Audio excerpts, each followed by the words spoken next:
Welcome to the Leading and Learning Through Safety podcast, where we discuss the technical and people side of safety. Safety should be your primary leadership tool for discovering more about your people and culture. Your host is Dr. Mark French, also known as the Safety Dude. Mark is a credentialed, experienced, and passionate professional with experience in automotive, food, chemical, nuclear, e-commerce, and energy sectors. He is going to share information and anecdotes from years of experience in the people side of safety based on industrial and organizational psychological theories. Safety is so much more than a technical skill. It is a motivational need that defines the culture of your organization. Employee safety is a meaningful business practice that makes a direct impact on everyone through direct behavioral engagement. That is why your organization should be using safety as a key method to learn about your culture and lead your teams. Thanks for joining this episode as we talk through current issues in people management and how they impact our everyday workplace.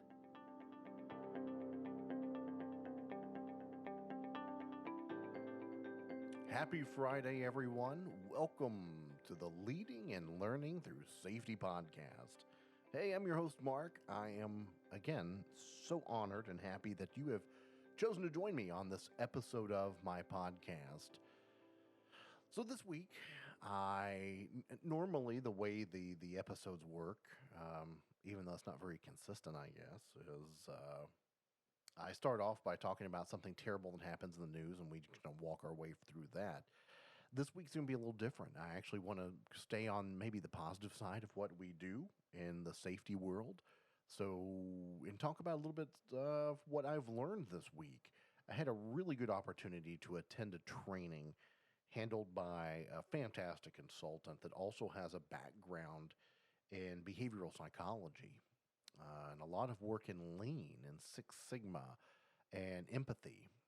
His name is Dr. John Gattini. He is on my LinkedIn page. You'll see if you happen to be with me on LinkedIn. I don't know why you wouldn't be. Join me on LinkedIn. Come find me.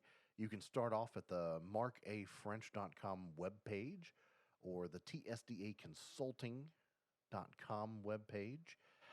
From there, you can find my social media links. You can go there, connect with me. I love doing that. And you'll see a posting this week where I was in a Lean training, Lean and Six Sigma training, kind of an introduction. Now, I'm not the first time to be introduced to Lean tools, but it's one of those items, if you don't use them very frequently, you forget about them. You forget about some of the value they really add to any organization when you look at how do we streamline our process. How do we reduce waste to make our jobs easier when we work through that process? So on my LinkedIn page, I shared a picture of us going through that training with his link there. I cannot say enough good things about what came out of that training, but it's also about you put into what you get out. And if your team is eager and willing and understanding, you're going to get a lot out of a training like that. And we certainly did this past week as I was there for a kind of a day and a half intensive overview and creation of those ideas. And that's what I want to talk about this week is the lean mentality when it comes to your people, your health and safety, your HR practices. And surprisingly, I have seen this so many times where the people side of things don't believe that lean should be or is not value added to them. And I am a unbeliever of that. I believe that there is a huge value in thinking about process flow, the way we interact, how we humanize those things that we do when it comes to working with people. And even in the very beginning, and he showed some fantastic videos from different people who studied Lean and Six Sigma and the history of it, that when it all began, and some of the pillars still talk about this, is that you have the pillars of Lean and Six Sigma. And part of it, one of the keystone items that comes whenever you're addressing Lean or Six Sigma, and if you miss this, you're missing the point, because it was one of the original items when you think of that system of Lean in its respect for people. That the process is there to enable, empower, and respect our people. Too many times, I have seen these tools used and misrepresented to eliminate people or to make it harder on people or to reduce the time that they have to do a task and not efficiently. It's just work harder, make it happen without enabling and without reducing, especially with multiple like musculoskeletal disorders, trying to reduce those, trying to help people through enabling a Six Sigma. I have even, unfortunately, I have seen it where it was represented as we're going to make it more efficient to save people if we're more efficient. If you get on board and help us with these ideas, if you help us enable and empower and create a lean environment, it's going to help save your jobs in the long term. Only for it to turn around and they used it as an opportunity to lay off or do worse. That's not what it's for. And it gets a bad, just like certain things in safety and HR get a very bad reputation from what we do and have to do sometimes. So is Lean and Six Sigma. It can get that bad reputation of that's just, you're going to do something and all it's going to do is get rid of people. It's going to hurt people rather than help them. And it can't be that way. And nor should it ever be done under false pretenses of that. And I was glad to come together with a group of people who understood that and me in a position where I could assure that we were not going to be using it for that, that we're really looking for opportunity to accelerate our business growth further. But what I saw from it, and this is where I really want to stay with throughout this episode, is I want to focus on it from the people side of it because I actually, again, one of the first times that I have been able to organize a training, usually I'm just pulled into it, is I was able to bring my IT team, HR team, safety team to be in the same training as me and to see these lean tools and for us to start talking that same language. Now that's I'm going to talk about that in the second half, how important speaking the same language is, being able to talk and communicate effectively when it comes to Lean Six Sigma and improvement, just making general improvements to everything we do. And I first want to, the last couple of minutes here before we jump into our break, talk about the idea that there is opportunity for improvement. And when it comes to Lean and Six Sigma, the first step you have to take is you identify the customer. What is quality? And it's really you're providing a good or service that meets or exceeds that expectation, whether it's a known or expected expectation of the goods or service that you produce to your people. Are you giving them what they expect? And are you sometimes even exceeding what they expect from what you're giving them? You start with your customer. It begins with a customer focus and then it works backwards to see where we make those improvements, which is what I love because in safety, we have multiple customers. We have customers who are the government. They want to see that we're providing a safe workplace for our people. The organization expects us to create safety. They expect us to reduce risk, to reduce cost associated with risk. And most importantly, our people, our team members have an expectation that we are going to help them create and listen to them and create a safe environment. In HR, it's the same thing. There is an expectation of service level, of helping people, not just being I headhunters, I guess, or whatever else you want to call it, but to actually be providing a level of effective and efficient service to people. And as I'm jumping into the IT world, there's certainly IT security is an expectation of the organization, but also that the process, the items are of good quality. They perform easily. People can use them and people want to use them because they're so easy to use and so openly friendly toward people who may not have access to like all the different, been a technology wizard for a long time. I love technology. I love what it does. So I'm kind of a geek that way. So I love that stuff. But some people don't. And how do we make it accessible? How do we make it easier? This is all a lean mentality. We are creating a process that our people are happy to use. They love the quality of it. They love the quality of our service and how we're there to help. So let's talk about that service level and how we can improve that service level, but also talk about the fundamental idea of communication and how we communicate every day with our team. And if we're talking the same language, we're able to really develop that rapport. We're able to get things going. So, as you can tell, I'm getting fired up for the second half. Let's take a quick break. We'll be back with more Leading and Learning Through Safety podcast. TSDA Consulting. Learn you, lead others. Traditional development focuses too much on weaknesses. They make you believe that the only way to find success is through improving your faults. Strengths based coaching instead focuses on creating success through using your natural talents. Dr. Mark French at TSDA Consulting is an authorized Clifton Strengths coach. Your customized report and a personalized approach help bring out the best in you and your team. For more information, visit us on the web at tsdaconsulting.com. And welcome back to the second half of the Leading and Learning Through Safety podcast. I am your host, Mark. Glad you're with me. So let's first talk about communication. The most easy way that we lose track of items in our organization is when we're miscommunicating. It's funny how many times I've tried to find myself as kind of that person to person interpreter. I'm not really talking a different language, but I'm understanding what one person is saying. I've gained the understanding of what the other person is saying, and I'm trying to bridge the communication gap. It's one of those items I found myself that I'm probably not the best at it, but I'm decent. I can kind of sometimes help crystallize what each are saying and get them on the same page.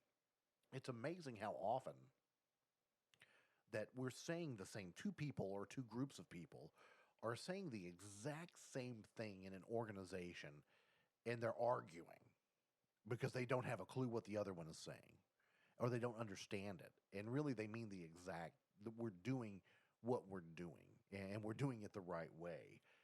I love the fact that Lean and Six Sigma help us talk the same language. The 8 types of waste. Which type of waste is that? Well, I understand what you've just told me. I understand that's a type of waste. Now, how do we eliminate it? Well, we use a Kaizen or we'll use a Gemba. If you understand what we're talking about, you know what I'm telling you is that we're going to go do a project together or we're going to go see it in action and evaluate it together and partner to find the solution. If we're talking about a fishbone diagram or a 5 why, we've defined what that means in our organization and we understand that together of how we work together to design it. I like that. When we understand the roles that each of us play in designing it, in creating it, in developing it, then we can work together rather than arguing over what are you talking about? I don't even know what that is. If we know these tools, if we have these tools in our tool belt, and then we're talking the same language because the tools have taught us to use that same language, then we are able to function better. And I think about this as you walk into a organization and there's signs hung up above the lines, and it may identify a line as something as this is our tool line. You talk to the workers and they may call it something that's the beef brisket line. There's no beef brisket here, yeah, but there's this part that's shaped like it, and that's why I got the nickname. Well, we're talking the wrong language. I'm not understanding, you're not understanding, and evidently I love beef brisket because that's the only example I could come up with. But hopefully, if you've been around, you understand. If you've ever walked into a new organization, and you're trying to learn your way around. Everyone has maybe a different way of saying the same thing. Like, go to this department. Well, what is that department? Well, it's this. Well, no, it's actually something else. Or that's the so-and-so room. When really it has a whole different title above it, but that's just the nickname they gave it and it stuck. We have to talk the same language for us to gain the understanding to be able to build the systems that we're trying to build in the right way. So it all begins with effective communication. If we're not focused on the same goal, if we're not understanding where we're trying to go and we don't understand the problem because we're fundamentally miscommunicating the problem, we lose immediately. And so communication to me is at the very root of it, one of the first things that we have to think about and one of the very first things that we have to clarify. Let's set out the definitions. Let's put out what we're talking about when we say the word quality or when we say the word value stream map. What does that look like? How does it function? And if we can first get the communication, that's what I love about a good training, is that everyone leaves the room and we all have the same definition of the same things. Right there, we have built some teamwork because we're speaking the same language. And I think that's fundamental to any good training is that did we at least leave the room talking a similar language? Humanizing the workplace. It is the Leading and Learning Through Safety podcast. So as we look at how does HR, IT, safety, how does Lean and Six Sigma really matter to that? And we started this conversation in the first half, and this is where I told you we would go for the second half. So hey, here we are. This second part of the conversation is about how do we make that customer experience even better. One of the items I found that are super is onboarding. If you flowchart the moment that and let's even take it a step back, and I'm going to use HR as the example here.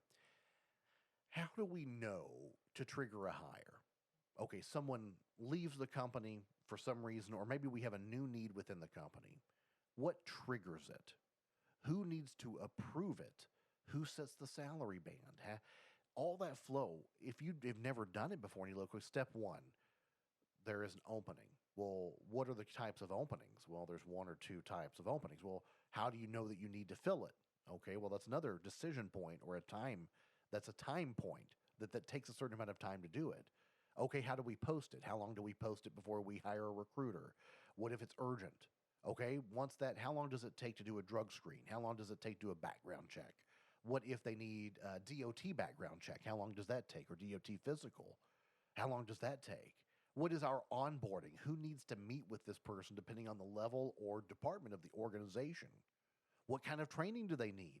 That's another piece that takes time. And so with that, that's customer experience. Sometimes they just want an employee, but there's a part of compliance and there's part of the system that has some fixed times, but there's some other ones that we can maybe improve the timing by getting people to respond quicker, that we lose time because maybe it's hard to get one part of the system to give us the salary band or to get the right job description, or even the supervisor is unavailable to do the interviews. Well, why is that? How do we improve it? How do we make that better for the team? And that's all part of what we have to do. That's how we create that better customer experience through using Lean and Six Sigma. So maybe we'll talk more about that later. I barely got started, but that's the tidbit to think about your process. Hey, I'm excited. I am going to be at the Kentucky Safety Conference in May. I'm going to have a booth there. And I am looking forward to meeting people and talking about my leadership company and how it can help you in safety. I'm also going to be at the Tennessee Safety Conference in Nashville in August. I will be there giving a talk about safety as an engagement gateway. Hope you can join me. I think it'll be a fantastic time. And if you're in those areas, I think it'll be a fun time to come see me. We can chat. We can have a good time. I'm even thinking about doing a live podcast there. Oh, yeah. So thanks for joining me on this episode of the Leading and Learning Through Safety podcast. And until next time we chat, stay safe.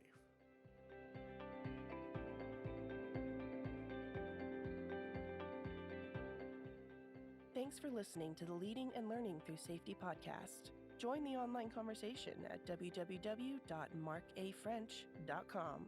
All opinions expressed on the podcast are solely attributed to the individual and not affiliated with any business entity. This podcast is for informational and entertainment purposes. It is not a substitute for proper policy, appropriate training, or legal advice.